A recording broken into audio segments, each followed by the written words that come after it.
everybody. I apologize for the forum, but apparently everybody's all over the country. I'd much rather be looking everybody in the face and do our best here, though, to convey what's going on. Today we waived Damon Arnette. Very painful decision. We spent significant time, effort, and resources trying to help him in all facets of his life. There have been a series of bad decisions over the last year or so, but we cannot stand for the video of Damon with a gun threatening to take a life.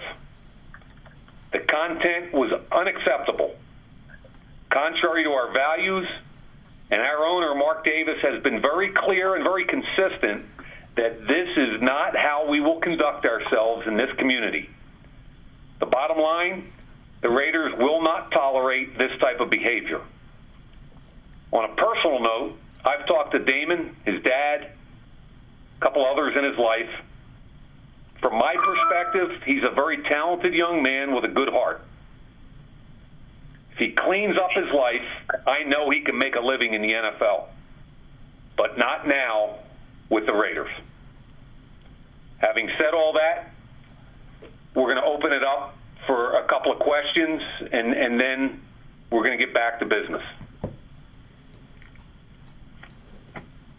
Hi, Mike. Levi Damian, USA Today. I was just kind of wondering, I imagine you guys did as much homework as you could during the 2020 draft process. Was there anything in there that about his character that gave you any kind of concern whatsoever?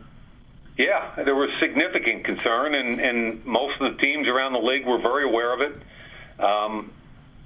We spent an awful lot of time trying to understand his behavior, and really what kind of tilted everything in the direction of, okay, let's go ahead and draft him, was that we knew that coaching staff pretty well. We knew what they had asked him to do his last year at Ohio State. They felt very strongly that they knew who we had on our staff and that we'd be able to work with this young man and not only help him on the football field, but help him in his life. And, obviously in hindsight, we weren't able to do it. And I know a lot of people, including myself, we were all concerned about this, but at the time, we thought it was an acceptable risk. And obviously it's painful on all levels. Mike Q. Myers, Raider Nation Radio 920. You guys talked multiple times about high-character guys, so the risk was worth the reward, or you thought that the reward would be bigger than the risk as far as the high-character guys go, and Damon Arnette. Yeah, we came in, and then let's go back a little bit here. In 2019, when I got here, we talked a lot about foundation players and high-character players. And the 2019 draft class, just off the top of my head, it was Clay Farrell, Josh Jacobs, John Abram, Mullen in the second round, Crosby and Foster Moreau in the fourth round, Hunter Renfrow in the fifth round. We had Alec Ingold as a free agent, A.J. Cole, our punter. So just kind of mentally clipping down that list, there are 8 or 9 starters there. And even more importantly, every single one of them is a high-character guy that has been good in the community, great in our locker room. And it's if you talk to some of the veterans in our locker room that have been with other teams, they point to that group of guys as the core, the young core of players that's going to help the Raiders get to the next level. Good football players. You can argue all you want about what you expected out of some of them. Some of them may have underperformed, some of them may have overperformed.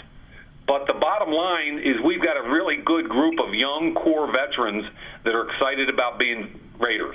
That's the 19 class. The 20 class, you're right on target. We had 7 picks. We're down to 3. Brian Edwards in the third round, Simpson, and Amik Robinson in the fourth round. And obviously, we just lost Ruggs and Arnette, our 2 first-round picks in a period of 7 days. So am I sick to my stomach right now on a lot of levels? Yes. I mentioned we found the risk acceptable after doing more homework on Arnette than anybody we've done in the years I've been here. And obviously, we missed. And that is 100% on me. The 21 class at this point, You know, we had 7 guys. Jimmy Marcy was on the practice squad. He got poached by Houston. And Leatherwood, Merrick at safety, and Hobbs are all starting. Gillespie and Diablo have become really important special teams guys and are going to become good players. And you're going to see more Malcolm Kuntz coming up. So this class, 21, it's early. It's way early. But we feel really good about them both as football players and people. So I understand the perception from the outside looking in because of this past week. I get it. I understand it. But we couldn't feel further than that perception. We think the truth is we got a good young core. I love the way Coach Bisaccia is working with these kids. They're all buying in. We had a bad day yesterday, but I can't wait to see how we get challenged this week, how we challenge these players, and we come out and play against Kansas City. Mike, this is Hondo Carpenter from Sports Illustrated. A question for you. When you look at that 20 class, how much did COVID's impact and the restrictions on really scouting and spending time with guys affect that class because your others haven't been?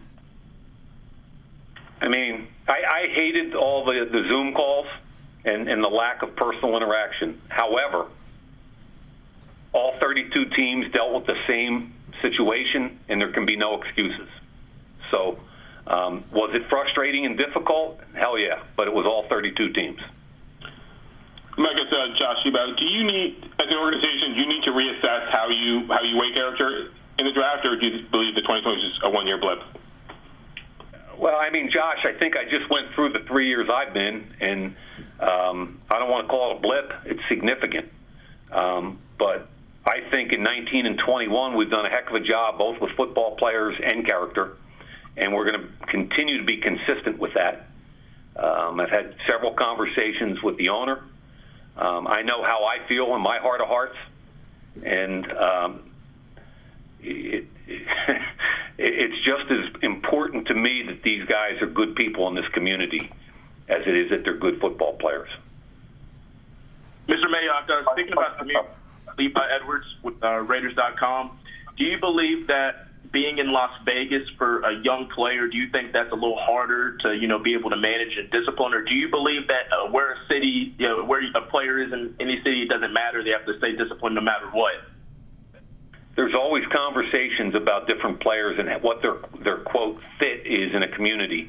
Can a country kid live in a big city or vice versa? There's always conversation. What kind of culture does the kid come from? How will he fit? And I think that's part of the conversation. We always talk about the fit for a young man. That will he fit here? And we do have to be aware of Vegas. I mean, but my thing is this: in just about any mid to big size city in the country, if you want to find trouble, you can find it. And our job is to find the kids that will get past that. Adam Hill, Las Vegas Review-Journal. You mentioned there was concerns about Damon at Ohio State, and obviously we've seen some things come out this week. In between, what was kind of his relationship, his demeanor with the team, and were there things in between that we don't really know about? I don't know what may or may not come out from anything. I mean, I think an awful lot of things came out this week.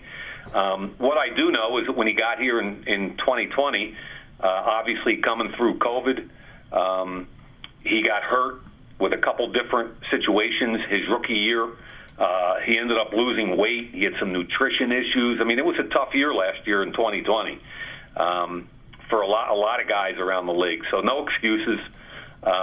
It was a tough year for him. We were hoping he came back in, had the weight back up where it was supposed to be this year, was in great shape, came in, started to compete, and of course got hurt again. So I think more than anything, he's been bitten by the injury bug, and the bottom line is what got him was the off-the-field issues. We good, guys? Hey, Mike, Paul Gutierrez here from ESPN. Deshaun Jackson posting that he's in the facility trying on helmets. Any comment there? Yeah. He signed his contract a little while ago. He's a Raider. He's kind of a Bay Area kid, as you all know, who went to Cal. He told us point blank in our Zoom call the other day he looked pretty good in the silver and black. Okay, guys. Thanks a lot for your time. Appreciate it. Thanks, guys. Thank you. Thank you.